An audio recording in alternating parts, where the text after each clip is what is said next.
Notre rôle maintenant, c'est détecter notre lumière et en profiter au maximum.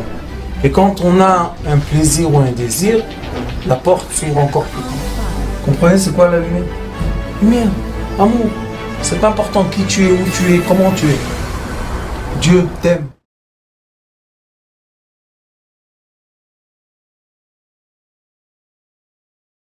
Une paracha, Sacharé Mot, après le décès de 2 enfants de Aaron, quand ils ont voulu sacrifier ce qui n'a pas été demandé par Kadosh Baruch Hu, et il est écrit qu'il y a un vent de chaleur qui est rentré par leur nez et qui a fait sortir leur âme. Ça veut dire que l'être humain est un récipient.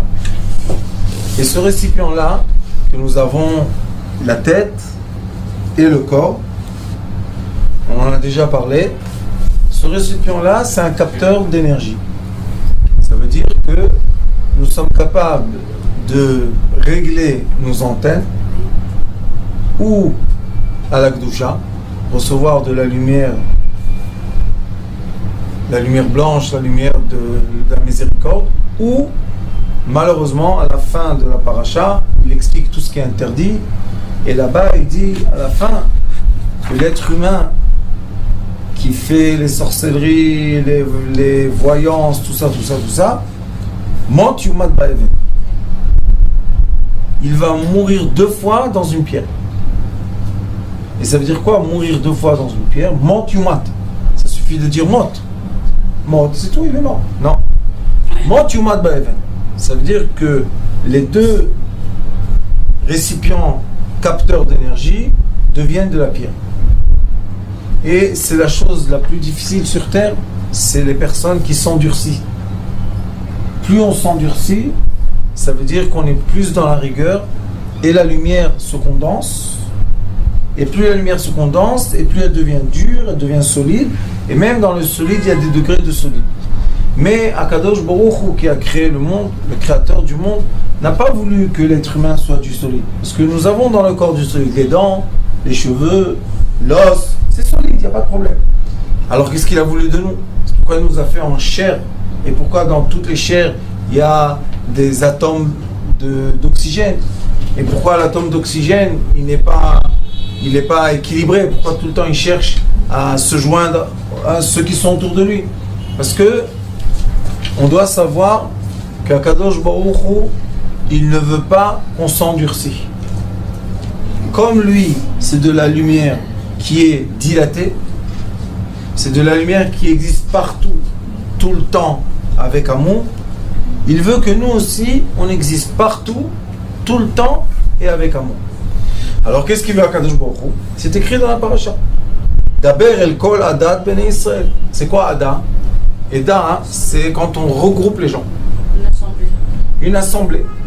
Mais c'est une assemblée qui vient de Edout. Edout, c'est témoignage. Témoignage, il est écrit Al-Pi Shnaim Edim, Yakum Davar. Yakum Davar, c'est une chose va se réaliser seulement quand 2 personnes l'ont vu. Donc on a deux vues. On a la vue de notre tête et on a la vue de notre cœur. Puisqu'il est écrit Ain droit, aval la lèvre, après le cœur. Lèvre roé, lèvre shoméa, lèvre yodéa. Le cœur voit, le cœur écoute, le cœur il sait, le cœur est sage. Alors pourquoi on a les yeux ici? Pourquoi on a les oreilles là? Parce que Al-Pi Shnaim Edim, Yakum Davar. La Torah nous dit, si tu veux ressembler à l'Éternel, tu dois aligner ton cœur et ta bouche. Le cœur, c'est le maître du corps, et le cerveau, c'est le maître de la tête. Et ces 2 rois doivent s'aligner. C'est le Mashiach, le sentiment et la pensée doivent s'aligner. La plupart des gens n'osent pas dire ce qu'ils ressentent. La plupart des gens pensent, si je vais le dire, et comment il va faire, et qu'est-ce qu'il va me dire, et qu'est-ce qu'il va lui dire, et tu sais qu'est-ce qu'il a dit, et tu sais pas qu'est-ce qu'il a dit, la chanara. Mais le problème est que quand on ne va pas faire sortir de notre corps le souffle du cœur, le cœur va s'endurcir. Et c'est pour ça qu'à la fin il est écrit, celui qui ne va pas être émet, celui qui ne va pas être vrai ne veut pas dire faire du mal aux autres, leur dire des choses pas mal placées. Mais être émet, ça veut dire que moi, je dis ce que je suis. Et je n'essaie pas d'être ce que je ne suis pas. Quand est-ce que je ne suis pas ma propre identité? Quand je m'endurcis. Et comment je m'endurcis? Quand j'attrape dans mon corps l'air de mon cœur et je ne la fais pas sortir de moi. Pourquoi c'est comme ça? Parce que quand on étudie un peu le corps humain, le physique, nous avons la respiration, tout le monde connaît. Et la respiration, on doit être en équilibre entre la quantité d'oxygène que je fais rentrer dans mon corps et la quantité d'oxygène que j'expire de mon corps. D'après les études qui ont été faites, comme le monde occidental devient de plus en plus fainéant, on bouge de moins en moins, on a tout derrière l'ordinateur, donc on respire plus comme avant. Avant on devait marcher, on devait travailler, même faire le linge c'était un travail, tout était physique. Donc quand on fait des efforts physiques, dès le Rambam, le Maïmoni, on fait bouger l'âme intérieure. Et quand l'âme intérieure bouge, qu'est-ce qu'elle fait? Elle sort. Quand elle sort, elle peut rentrer. Mais quand notre vie devient une vie endurcie, on devient très très fainéant, on n'arrive pas vraiment à faire des efforts pour vraiment respirer, notre corps devient dur, et quand le corps devient dur, que Dieu nous en préserve, on quitte, on perd, on s'éloigne de la croyance. Et quel est le rapport entre la croyance, avoir le corps endurci, et la respiration? Quand on respire, on fait rentrer de l'oxygène. L'oxygène en hébreu, avir. Avir en hébreu, c'est or, lumière, yud, atome. Ça veut dire que chaque fois que je respire, je fais rentrer un élément de vie qui sont liés les uns avec les autres. L'élément matière est obligé d'être influencé par de la lumière. Toujours. Il n'y a jamais de la matière sans de la lumière. Et un grand secret qui est écrit dans Sefer Yetzira, que malheureusement beaucoup de gens étudient la Kabbalah pas comme ça, mais la vraie étude de Kabbalah, c'est qu'on voit toutes les lumières dans la matière. Ceux qui disent qu'ils sont brushim, ils sont détachés de la matière et toute leur lumière c'est seulement des choses célestes, c'est pas la vraie. La vraie Kabbalah, c'est la Kabbalah qu'on voit la lumière dans la matière. Ça se passe par l'oxygène. Quand une personne a une angoisse, qu'est-ce qu'elle dit? J'ai une pierre. Je m'essouffle, qu'est-ce qu'il y a? J'ai une pierre. J'ai un point. Quand quelqu'un me fait du mal, hop, j'attrape une pierre. Qu'est-ce que c'est cette pierre, vous savez? Cette pierre, c'est l'oxygène qui est rentré, qui a créé une cellule, mais la cellule ne s'est pas dégagée. Je n'ai pas expiré ce que j'ai respiré. Une personne me parle quelque chose qui n'est pas adapté, je dois... C'est pourquoi ça que le roi Salomon, l'homme le plus sage sur terre, a dit Da'aga belivish, si tu as un souci dans ton cœur, yassichel, parle, raconte-la à quelqu'un d'autre. C'est quoi un rabbin, vous savez? C'est quoi un psychologue? On est une poubelle, la poubelle publique. On est assis et et les gens font la vidange. Ils font sortir tous leurs problèmes. Maintenant, eux, ils font sortir leurs problèmes. Ils se sont dégagés. J'ai de la respiration, je suis content. Et le Rav, qu'est-ce qu'il va faire avec tout ça? Imagine une journée, 20 personnes. Ils te massacrent. Non. Il est écrit. Amarta elem, kedoshim tiyu, ki kadosh ani Hashem Elokechem. C'est quoi kadosh? Kadosh en hébreu c'est lien. Are at mekudeshet li, tu tu es lié à moi. Baruch ata Hashem asher kitshanu b'mitzvotav. Ça veut dire que Akadosh Baruch Hu nous a liés à lui par les actions. Quelles actions? Dans la matière. Pas les actions dans le spirituel. Les actions dans le spirituel, il te lie je sais pas quoi, mais pas ça. Akadosh Baruch Hu veut que l'être humain ait le plaisir dans la matière. C'est pour ça qu'il est écrit Ki Kadosh Ani. C'est quoi Ki Kadosh Ani? Moi-même, Akadosh Baruch Hu qui a créé le monde et l'être humain, je me lie à l'être humain. Je suis connecté à toi. Mais toi, sois connecté à moi. Mais si je respire pas la connexion et j'expire pas la connexion, comment les petites bulles d'oxygène, les petites bulles de lumière, elles vont où? Elles vont vers les cieux. Donc si je les fais sortir de mon corps, je me connecte à lui. Mais si je les garde en moi, qu'est-ce que je fais? Ça s'appelle Chametz, les pains levés. Mais Chametz, c'est aussi les lettres Mechitza. C'est quoi Mechitza? Une séparation. Quand j'arrive pas à faire l'échange de respiration, respirer, expirer et arriver au point du silence, je suis en train de garder dans mon corps des petites particules qui s'appellent du carbone, et le carbone est la mort. Le carbone, c'est la cendre.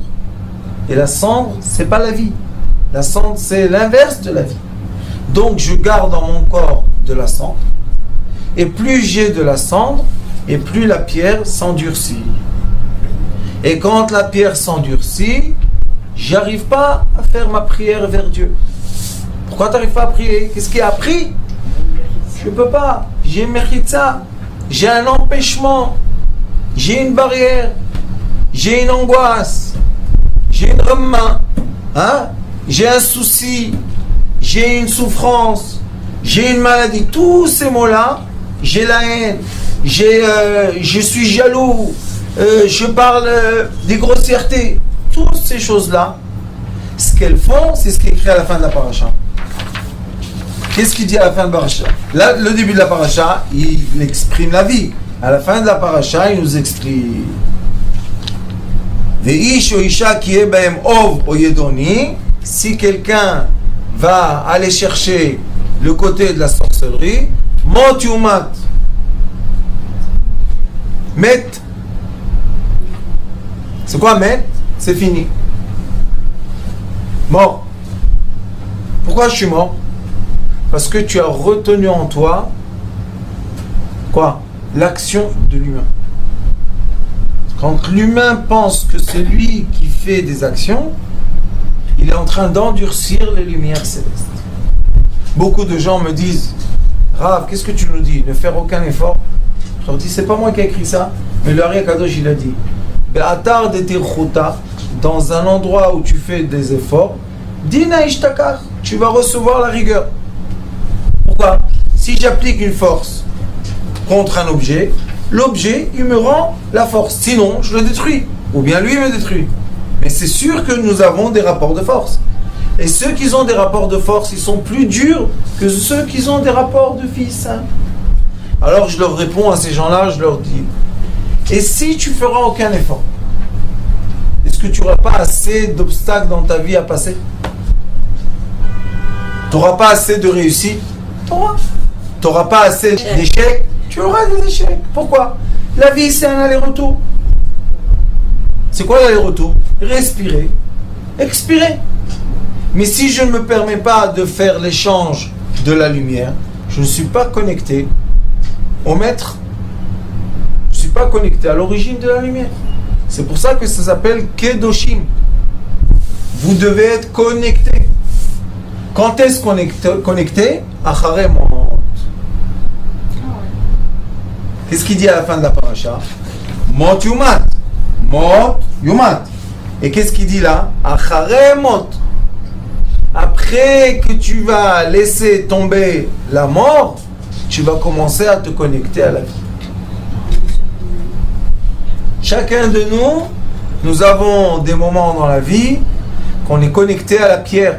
On s'endurcit, on veut avoir raison, on n'arrête pas d'être têtu et difficile et dur. Mais qu'est-ce qu'on a en face de nous? Un mur qui devient encore plus difficile et dur. À quoi ça sert? C'est un jeu de quoi? Rapport de force. Non, bravo, très fort. Mais à la fin, la vie passe, non? Quelle est la différence entre mot ou mat ou Mot ou mat, ça veut dire que si on n'a pas pris le train qui s'appelle connecte-toi à la lumière, ça y est, c'est une mort définitive. Parce que là, on a achare, mot. Après tout ça, tu meurs. Mais après la mort, tu dois avoir Kodoshim. Tu dois être connecté. Mais si à la fin de Kodoshim, tu n'as pas compris que tu es connecté, c'est mot ou mat. La personne, elle est morte. 2 dimensions. C'est quoi être mort, vous savez? Ça s'appelle d'être séparé de la vie. C'est quoi être kadosh? Être connecté à la vie. C'est simple. Faut pas être intelligent pour ça. Et c'est pour ça que Shabbat, ça s'appelle Vakarata la Shabbat en hébreu. Tu dois appeler le Shabbat plaisir. Tout de suite après, l'Ikdosh Kedoshim. Tout de suite, pour être Kadosh. C'est quoi Kadosh? Pour être relié.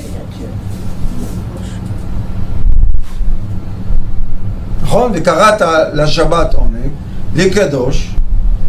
C'est comme ça.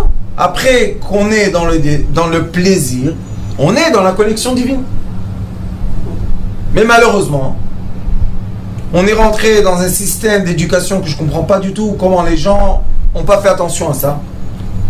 Qu'on est tout le temps dans Motumat. On veut tout le temps savoir l'avenir. Vous savez qu'une des choses les plus belles qu'une personne a besoin, c'est la surprise. Être étonné. Ne pas savoir qu'est-ce qui va se passer. Ne pas diriger la vie jusqu'à un dernier point.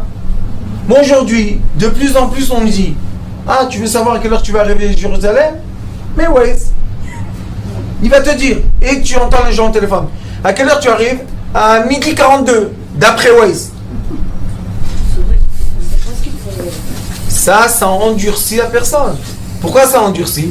Parce qu'elle n'est plus connectée à l'échange de vie. Et si quelqu'un de pas tellement intelligent se met là-bas à programmer, ou bien un hacker rentre et décide qu'aujourd'hui en Israël, pour faire des dégâts de centaines de millions de shekels par jour, s'il y a un embouteillage sur tout le pays, il va le faire. Et tout le monde va arriver dans un même endroit. Tout le monde va rentrer dans une route qui peut tenir 100 000 véhicules, 1 million de véhicules. Qu'est-ce qui va se passer?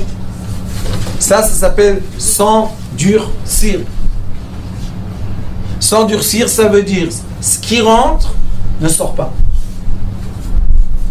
Et pour être Kedoshim, il faut tout le temps accepter de recevoir et tout le temps accepter de donner aussi. Mais il y a une chanson en hébreu qui dit « Si tu ne sais pas recevoir, comment tu veux savoir donner ?»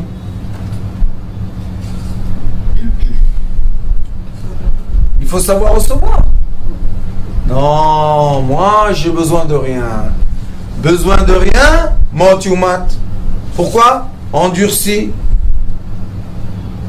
La personne qui dit j'ai besoin de rien, c'est une personne qui dit je suis connecté à quoi?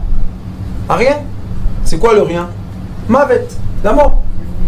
Une personne qui dit tout le temps, comme ma grand-mère, il y avait un problème au téléphone. Mamie, vous inquiétez pas, Elle fermait le téléphone. Elle met la bougie. Il y a un Rabbi Meir. Tac. Une seconde après. Mamie, tout s'est arrangé. Oui, mon fils, oui. Vous savez qu'est-ce qui est écrit dans le Talmud? Quelle est la différence entre les vieux tzadikim et les tzadikim d'aujourd'hui? On parle du temps du Talmud. Imaginez-vous aujourd'hui. Vous savez c'est quoi la différence? Ils disent, les tzadikim d'avant, ils savaient que chaque pas qu'ils faisaient, c'était une force divine qui les faisait vivre. Donc leur conscience était attachée à quoi? Au divin. C'est toi qui me fais vivre. Quand je me fais vivre moi-même, non. Il dit les tzadikim, les nouveaux, seulement des fois, ils s'adressent à lui quand il y a des problèmes vraiment difficiles. Et quoi, de respirer, c'est pas un problème difficile. Allez aux hôpitaux, regardez les gens qui n'arrivent pas à respirer, vous allez comprendre. Les machines, schlag, boum, trach. Et nous, naturellement, et avec un plaisir, et avec un sourire.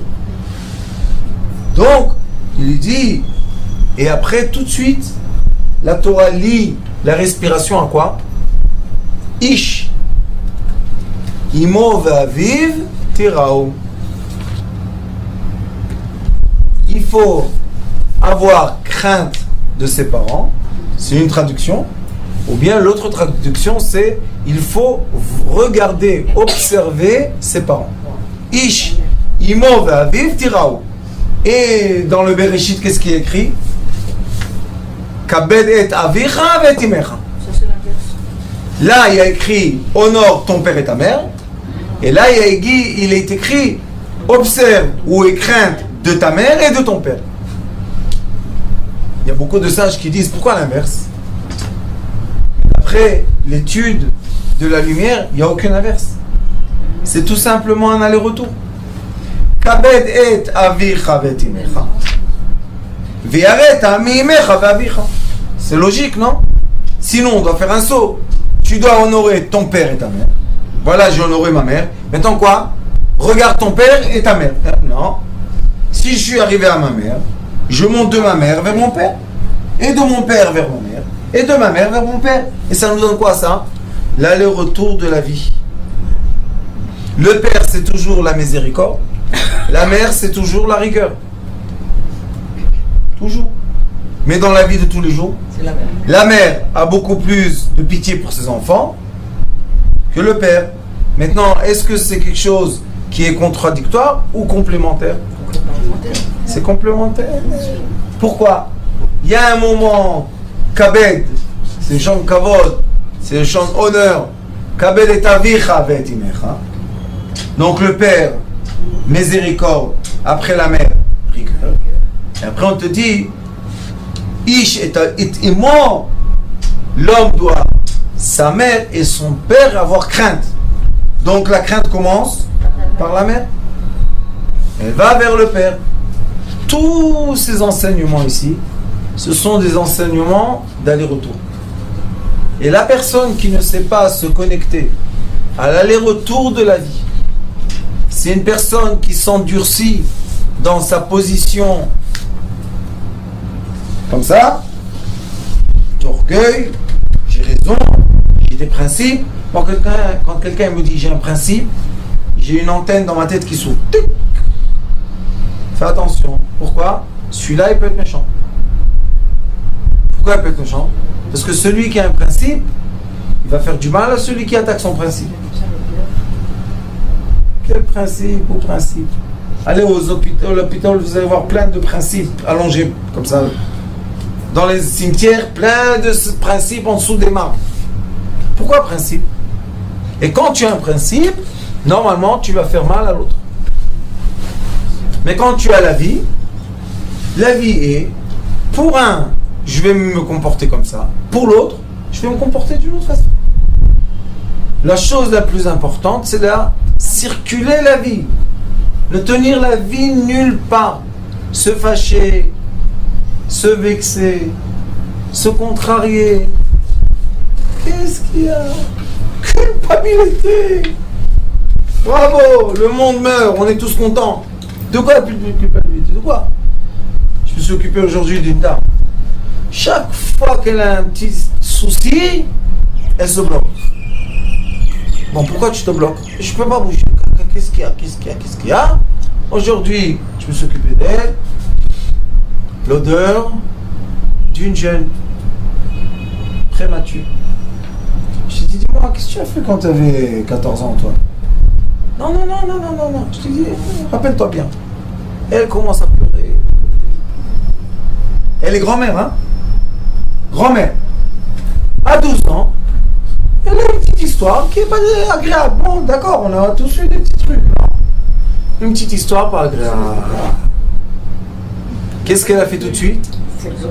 Culpabiliser. Quel est le problème?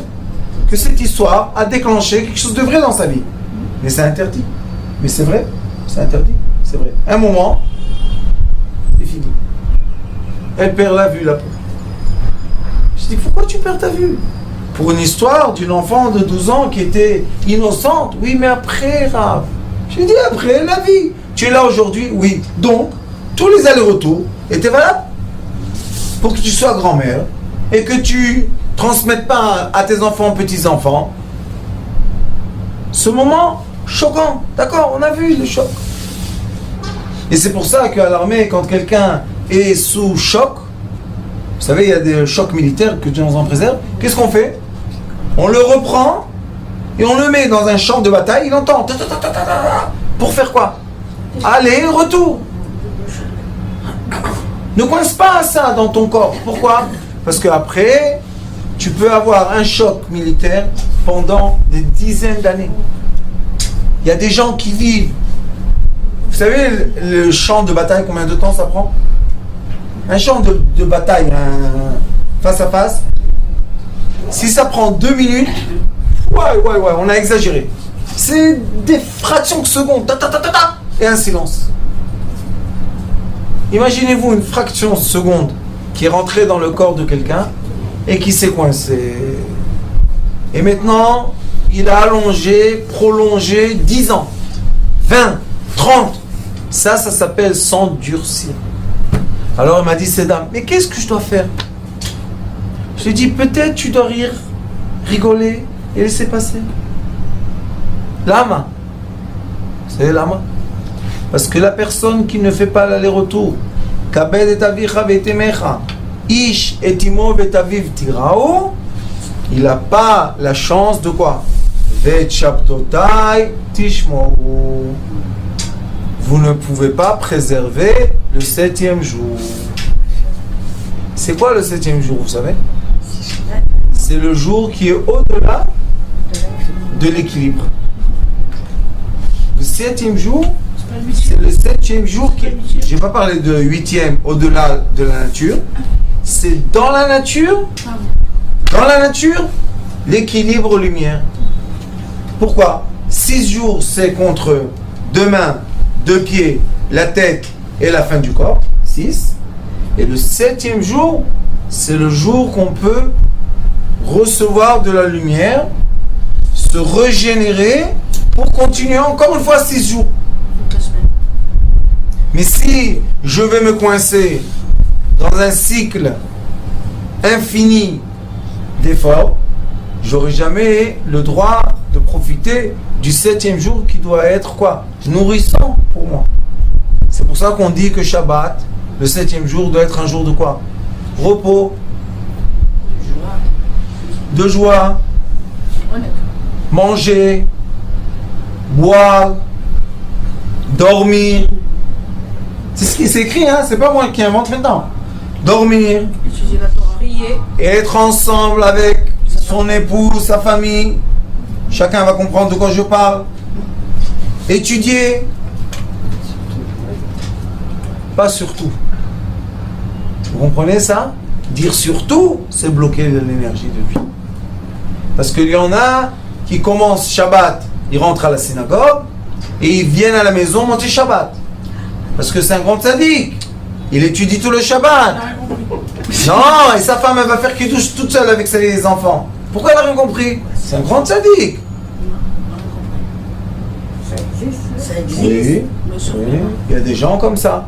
Mais sauf, je ne veux pas vous dire quelle est la fin du début de l'histoire. Très désagréable. Oui. J'avais une yeshiva dans un endroit très très très orthodoxe. Et malheureusement, j'ai entendu des belles histoires. Il y avait à Mea Shearim à Jérusalem un monsieur qui était très très très pieux, très pieux. Et la mitzvah de l'année, que toute l'année il travaillait dessus, c'était les matzot, les galettes. Il allait dans les champs, c'est lui-même qui fauchait, Après, il gardait le blé. Et il allait chercher l'eau. Et il faisait tout. Des galettes. Juste le jour de Pessah, avant, il faut faire le matin les galettes. Il faisait des galettes précieuses. Et il avait sa boîte de galettes. C'était la chose la plus précieuse au monde pour lui. Hein? Très bien. Mais la famille a grandi. Et les enfants, ils savaient que les galettes, mais les petits-enfants. Et il avait un tabouret. Et il mettait les galettes sur le tabouret. Tant qu'il a ses enfants, lui, qu'est-ce qu'ils font les enfants? Je parle. Mais ils sont venus les petits-enfants. Qu'est-ce que les galettes, ils savent quoi? C'est une boîte.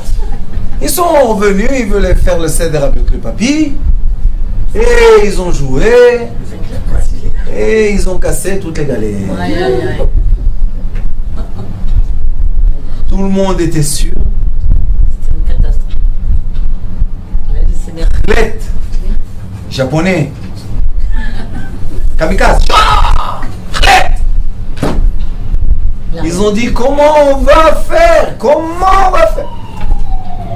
Et pour lui, c'est toute l'année un travail. Toute l'année. Il est rentré de la synagogue. Et il ne savait pas quoi faire, les enfants. Comment il va recevoir l'annonce que les galettes? Et vous savez qu'est-ce qui s'est passé? Sa femme. Il a dit écoute, les petits-enfants, ils ont cassé les galettes.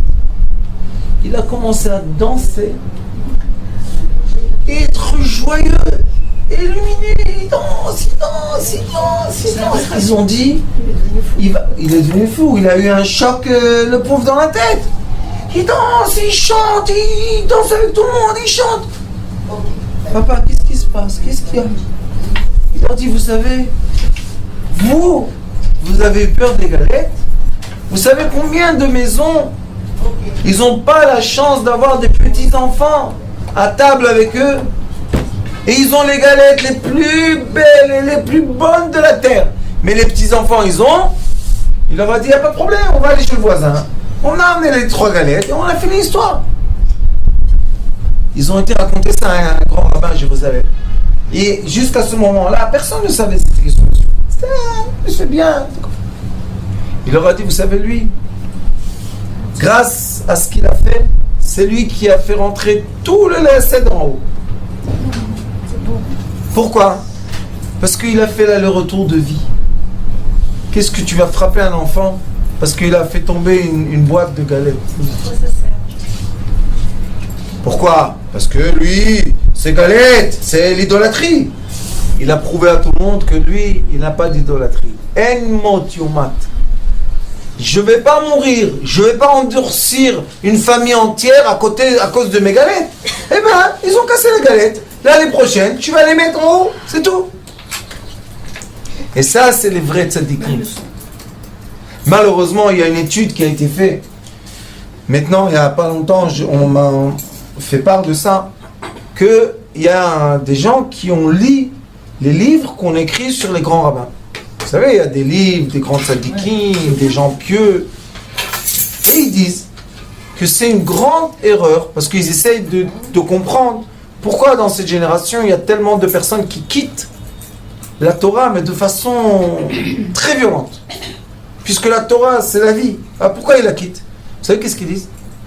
Ils disent, comme on enseigne aux enfants, des petits, et on réécrit la vie de ces gens-là, et on écrit seulement les bonnes choses qu'ils ont fait,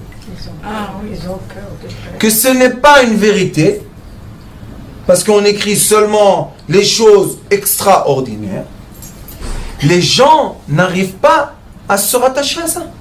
Quand on écrit un livre et on raconte toute la vérité, les enfants, ils arrivent à se connecter à une vie normale. Vous savez, il y en avait un, il s'appelait Yosale.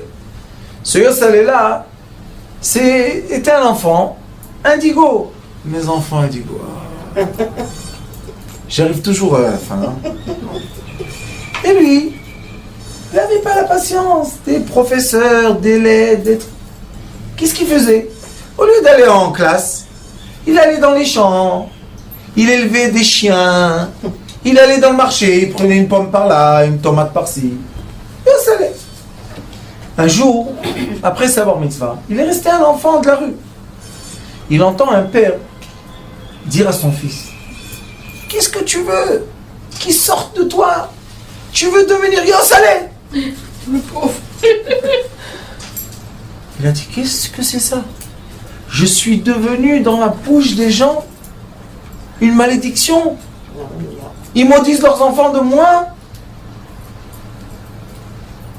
Il est parti au marché, il a pris l'avion, il est parti dans le champ, il a pris tous ses chiens, il leur a dit, écoutez, je vous donne à manger et je m'en vais.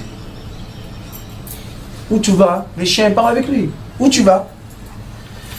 Il leur a dit, moi je vais aller étudier la Torah. Pourquoi?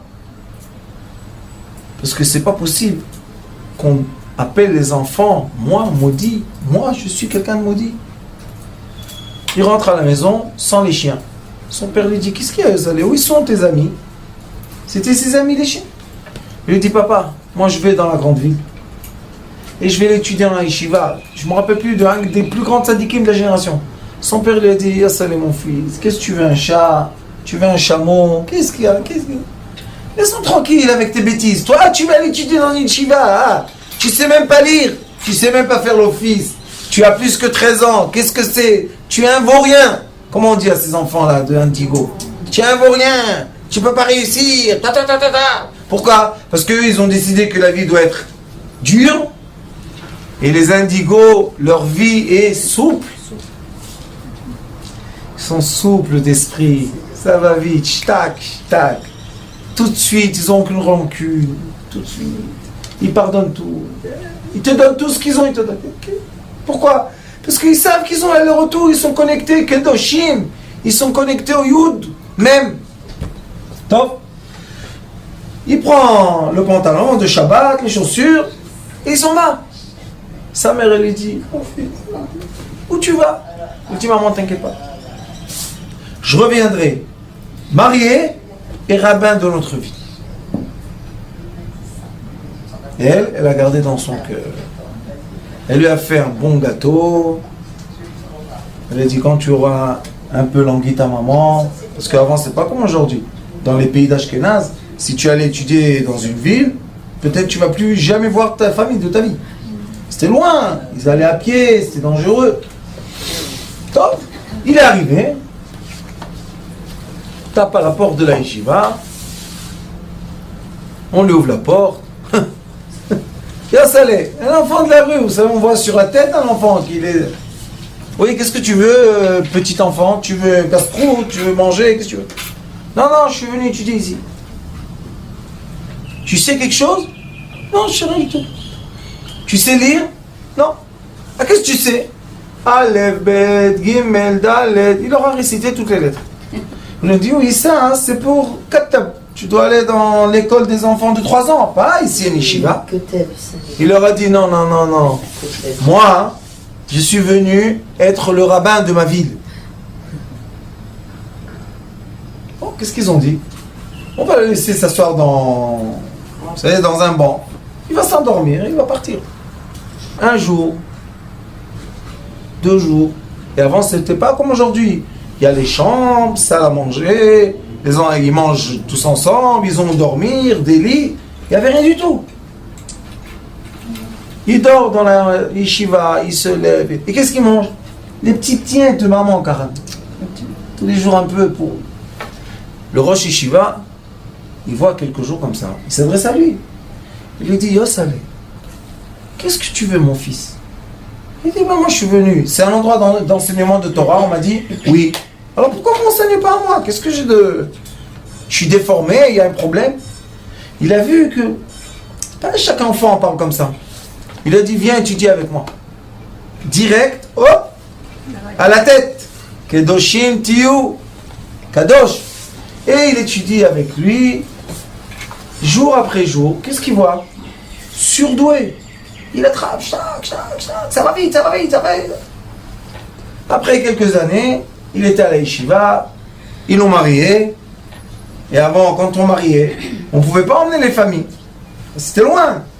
Il a marié, il reçoit le rab C'était, vous savez, avant il y avait la grande ville et après tous les petits villages.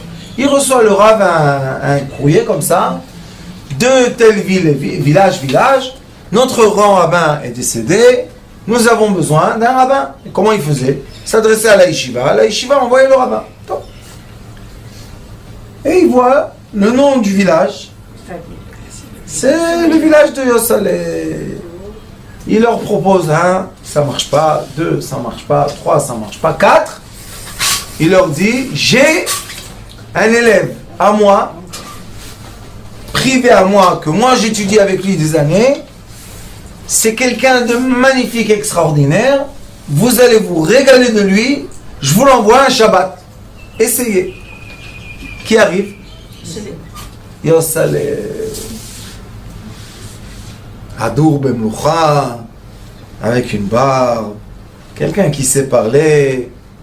Et toute la ville était heureuse de recevoir cet enfant. C'est quoi ça, vous savez? C'est l'aller-retour.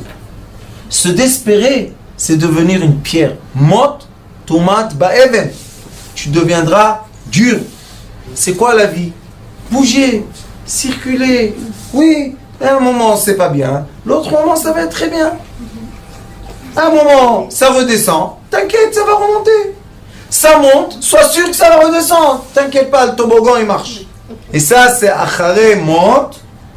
Après d'avoir être mort, kedoshim tiyu, soyez connectés, sinon motumat ba'even.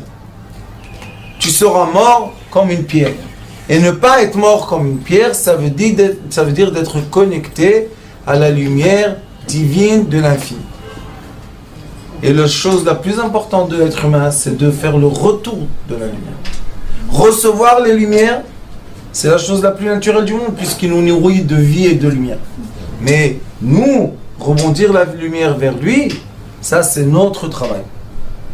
Et la chose la plus simple pour se connecter à ce mode de vie, c'est aimer tout simplement. Aimer, embrasser, enlacer. Tout simplement. Simple, sans se compliquer la tête. Comme le Shabbat. Mange bien, bois bien, dors bien, t'es connecté. Baruch Adonai l'Olam. Amen.